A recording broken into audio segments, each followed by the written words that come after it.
Bonjour à toutes et à tous, merci de nous rejoindre aujourd'hui pour cette nouvelle vidéo. Aujourd'hui, on continue nos explications sur le fonctionnement du Fonds de solidarité. Aujourd'hui, on va voir les nouvelles modalités d'application pour obtenir le Fonds de solidarité au titre des pertes du mois de décembre 2020. Ainsi, si vous êtes sur cette vidéo et que vous voulez avoir des informations sur les pertes du mois d'octobre 2020 ou novembre 2020, on vous renvoie à nos précédentes vidéos à la fois sur les conditions d'application du Fonds de solidarité au titre du mois d'octobre et novembre 2020. Et on a également fait un tuto pour ceux qui voudraient voir exactement comment faire la déclaration au titre de ces aides. Mais nous, ce qui nous intéresse aujourd'hui au titre de la vidéo, c'est le nouveau dispositif pour les entreprises qui vont faire l'objet de pertes au titre du mois de décembre 2020. Alors pour faire aussi au titre de cette vidéo une sorte un peu de foire aux questions, on a eu beaucoup de questions sur est-ce qu'on est éligible, comment déposer les demandes. Alors je voudrais d'abord préciser qu'il n'y a pas que le Fonds de solidarité au titre des mesures d'urgence dans le cadre du plan de relance. Vous avez tout un tas de dispositifs à la fois d'aide fiscale, de report de charges, ou également de demandes de prêts qui existent. Parmi tous ces dispositifs, on a fait également d'autres vidéos, par exemple pour les bailleurs qui voudraient bien abandonner leur loyer, et dans ce cas, ils pourraient obtenir un crédit d'impôt. Donc pour le dispositif, on vous renvoie à notre vidéo. Il y a également les possibilités de demander des reports de vos factures d'électricité, d'eau, gaz, en faisant des demandes directes à vos fournisseurs, et également des possibilités de demander des reports de vos échéances fiscales et sociales sous condition. Et on peut parler également d'autres dispositifs, notamment en matière de chômage partiel, ou les nouvelles annonces qui ont été faites par le gouvernement d'une possibilité de prise en charge des congés payés à hauteur de 10 jours par l'État pour les salariés qui auraient été mis en chômage partiel et qui travaillent dans les entreprises ayant une activité dite essentielle, donc restauration, discothèque, tourisme, sport, etc. Donc pour avoir le listing de toutes les aides, on vous renvoie soit au site des impôts ou soit au site de BPI France qui recense toutes les aides. Vous avez aussi les sites internet de vos régions qui prennent en compte aussi d'autres financements et d'autres possibilités de prêts. Il existe aussi des facilités pour les demandes de prêts, notamment le prêt garanti par l'État et également d'autres prêts faits par les régions. On peut penser aussi aux prêts rebonds, au fonds résilience. Voilà, il y a tout un tas de dispositifs en vigueur pour aider les entreprises à se sortir de cette crise et il est important de suivre toute l'actualité pour connaître tous les dispositifs en vigueur. Et on se tient à votre disposition à la fois en commentaire ou directement par mail pour vous aider pour faire ces demandes d'aide. Et pour ce faire, on a mis en place, vous le verrez en commentaire et en lien dans la description, une possibilité de prise de rendez-vous téléphonique direct pour que vous puissiez nous contacter le cas échéant. Alors après cette longue introduction sur la liste des aides et sur le dispositif existant, là on va voir les nouvelles possibilités de demande d'aide du Fonds de solidarité au titre des pertes du mois de décembre 2020. Donc on va voir qui peut en bénéficier, quel est le montant des aides pour lesquelles on peut bénéficier, et également à partir de quand on pourra faire cette demande. Donc on est parti sur les explications sur le Fonds de solidarité pour les pertes du mois de décembre 2020.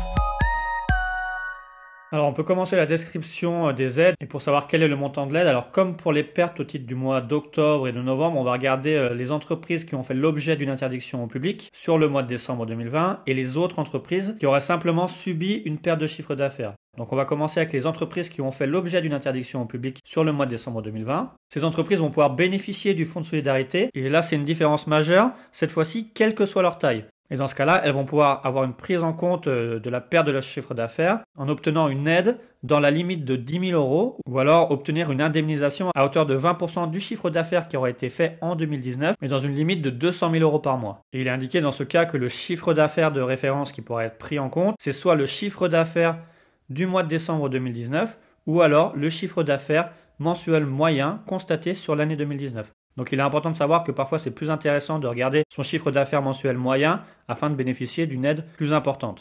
Ensuite, pour les autres entreprises qui n'auraient pas fait l'objet d'une interdiction d'ouverture au public, mais qui seraient des secteurs essentiels, dits secteurs S1 ou S1 bis, il y a également une aide plus avantageuse. Donc on vise là les entreprises bien sûr du secteur du tourisme, événementiel, culture, sport et des secteurs liés, qui eux sont restés ouverts, mais qui bien sûr ont été durablement touchés par la crise. Donc pour savoir si vous faites partie du secteur S1 ou S1 bis, on a fait également une autre vidéo spécifique où on reprend tous les secteurs. Et après, il faudra vérifier avec votre code APE si vous faites bien partie de ces secteurs pour savoir si vous pouvez bénéficier de l'aide majorée. Donc là, on va commencer avec les entreprises du secteur S1 mais qui n'ont pas fait l'objet d'une interdiction d'ouverture au public. Dans ce cas-là, elles pourront avoir accès au Fonds de solidarité, également sans critère de taille, dès lors qu'elles auront perdu plus de 50% de leur chiffre d'affaires. Dans ce cas-là, on va avoir une aide qui va pouvoir compenser cette perte de chiffre d'affaires, mais dans la limite de 10 000 € ou alors, au choix, dans la limite de 15% de leur chiffre d'affaires 2019. Et pour les entreprises, elles, qui auraient une perte supérieure à 50%, donc une perte qui serait au minimum de 70% du chiffre d'affaires, dans ce cas-là, elles pourront avoir une indemnisation qui pourra atteindre 20% du chiffre d'affaires, mais bien sûr encore dans la limite de 200 000 € par mois. Ensuite, pour les entreprises du secteur SMBs, donc c'est les entreprises dites des secteurs liés, dans ce cas-là, on va revenir dans la même limitation que pour les demandes d'octobre et novembre 2020, donc il faudra qu'une entreprise ait moins de 50 salariés. Et également, pour avoir le droit à l'aide, il faudra avoir plus de 50% de perte de chiffre d'affaires sur la période de référence. Et dans ce cas-là, l'aide va pouvoir combler la perte de chiffre d'affaires à hauteur maximum de 10 000 €.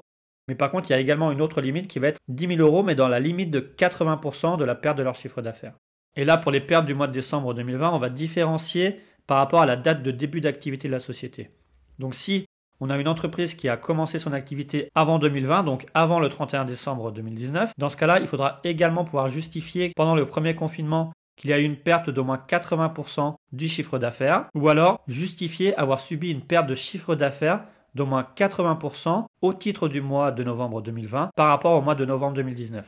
Donc il faudra bien faire attention à ce critère et regarder si on remplit soit le premier critère de perte d'au moins 80% du chiffre d'affaires au titre du premier confinement, donc mars à mai 2020, ou alors avoir eu une perte de chiffre d'affaires en comparaison entre le mois de novembre 2020 et le mois de novembre 2019. Et pour les autres entreprises qui auraient débuté leur activité après le 1er janvier 2020, dans ce cas-là, pour bénéficier de l'aide, elles devront également justifier avoir subi une perte de chiffre d'affaires d'au moins 80% sur cette période comprise entre le 1er novembre 2020 et le 30 novembre 2020. Et c'est une perte de chiffre d'affaires par rapport au chiffre d'affaires réalisé entre la date de création de la société ou l'entreprise et le 30 novembre 2020. Et ce chiffre d'affaires devra être ramené sur un mois.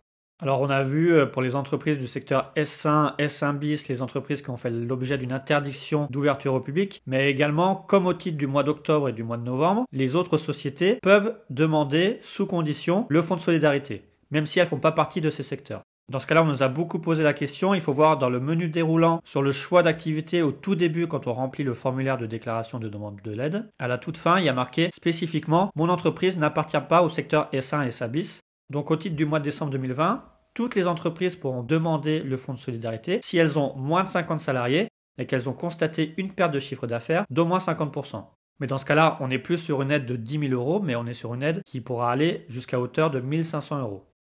Alors voilà, on en a terminé avec les conditions d'application, donc qui peut en bénéficier. Après, on va préciser maintenant comment comparer par rapport à la perte de chiffre d'affaires, comment comparer le chiffre d'affaires de référence, parce qu'on a beaucoup de questions aussi sur quel chiffre d'affaires choisir, comment le calculer. Donc on a repris les explications. Puisqu'il est important de savoir que le fonds de solidarité, par principe, il s'adresse à tout le monde. Donc aux commerçants, aux artisans, professions libérales, tous les acteurs économiques et quel que soit leur statut, donc qu'ils soient sous forme de société, entrepreneurs individuels, associations, micro-auto-entrepreneurs, puisqu'on vise n'importe quel régime fiscal ou social. Donc par principe, il faut que la société ou l'entreprise individuelle ait moins de 50 salariés. Mais à partir du mois de décembre, en fait, on a également une simplification des aides, puisque l'aide qui va être accordée au titre du mois de décembre va être ouvert sans le critère de 50 salariés pour les entreprises qui, elles, auront fait l'objet d'une interdiction d'accueil au public et pour les entreprises des secteurs S1, donc tourisme, événementiel, culture, sport, etc. Donc si on veut reprendre les critères de chiffre d'affaires pour les sociétés et pour le fonds de solidarité du mois de décembre 2020, ainsi vous allez pouvoir demander les aides si vous êtes une entreprise qui a fait l'objet d'une interdiction d'accueil au public entre le 1er décembre 2020 et le 31 décembre 2020. Ou alors si vous êtes une entreprise qui a subi une perte de chiffre d'affaires d'au moins 50% au cours du mois de décembre 2020.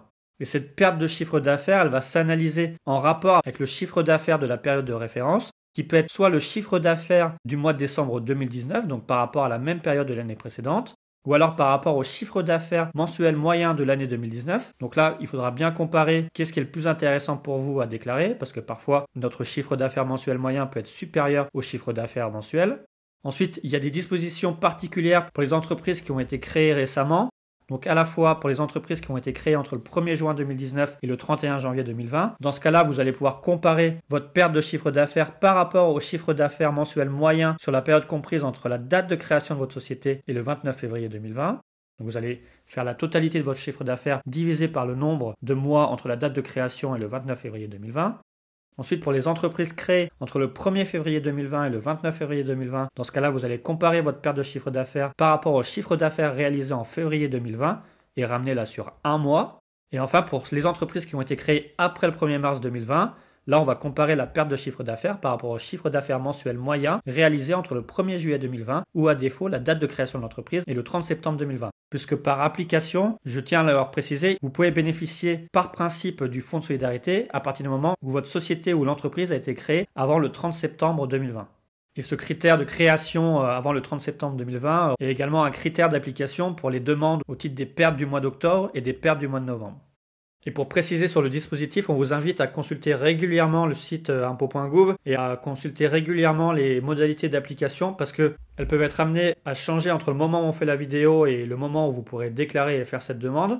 Parce que par exemple, pour toutes les demandes à partir du mois d'octobre, donc octobre, novembre, décembre, en fait, on pourra faire une demande même si vos entreprises sont en redressement judiciaire ou alors en procédure de sauvegarde.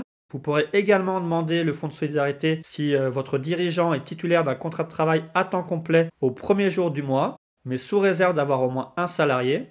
Donc ça veut dire que vous pourrez demander le fonds de solidarité du mois de décembre 2020 si vous êtes titulaire d'un contrat de travail à temps complet au 1er décembre 2020, mais si votre société a au moins un salarié. Ensuite, une autre condition également qui a changé, c'est par rapport aux dettes fiscales, puisque maintenant, les entreprises dont les dettes fiscales font l'objet d'un recours contentieux en cours au 1er septembre 2020, ou alors si c'est des dettes fiscales qui n'excèdent pas 1 500 €, peuvent également faire une demande de fonds de solidarité. Donc voilà, donc on a pu préciser toutes les conditions d'application, regarder qui peut en bénéficier, pour quel montant et comment comparer son chiffre d'affaires par rapport à la période de référence.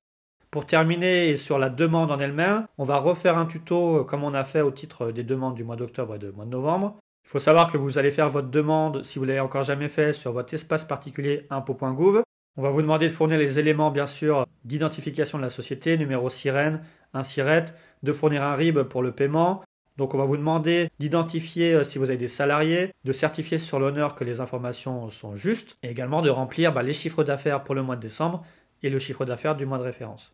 Donc si vous voulez voir plus en détail, on vous renvoie à nos tutos qui sont spécifiques sur le sujet. Et également, pour finir, il faut savoir que depuis le 20 novembre, on a pu faire la demande au titre des pertes du mois d'octobre. À partir d'aujourd'hui, on peut faire la demande pour les pertes au titre du mois de novembre. Et cette demande au titre du fonds de solidarité du mois de décembre 2020 ne pourra être faite que début janvier. Et aussi pour répondre à une question qui nous est fréquemment posée, il faut savoir premièrement que le montant de l'aide est calculé automatiquement par rapport aux chiffres que vous renseignez. Il y a un premier contrôle qui est fait par l'administration fiscale. Bien sûr, il faut certifier sur l'honneur que vos informations sont justes, puisque des contrôles de second niveau seront également effectués suite au versement de l'aide.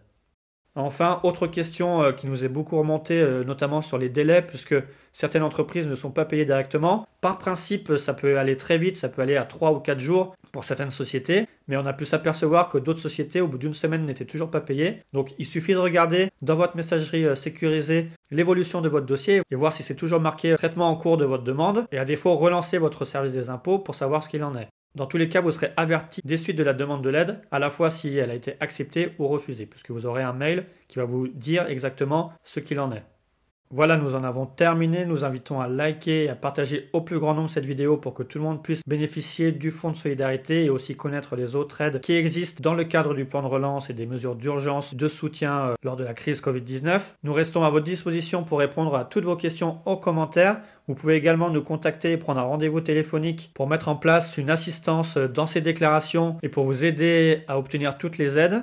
Donc ce lien sera en description, sous la vidéo et également en commentaire épinglé. Et enfin, on vous invite à vous abonner à notre chaîne YouTube pour suivre toute l'évolution en matière fiscale, notamment au titre des aides proposées par le gouvernement, pour être averti de toute modification ou de toutes nouvelles aides.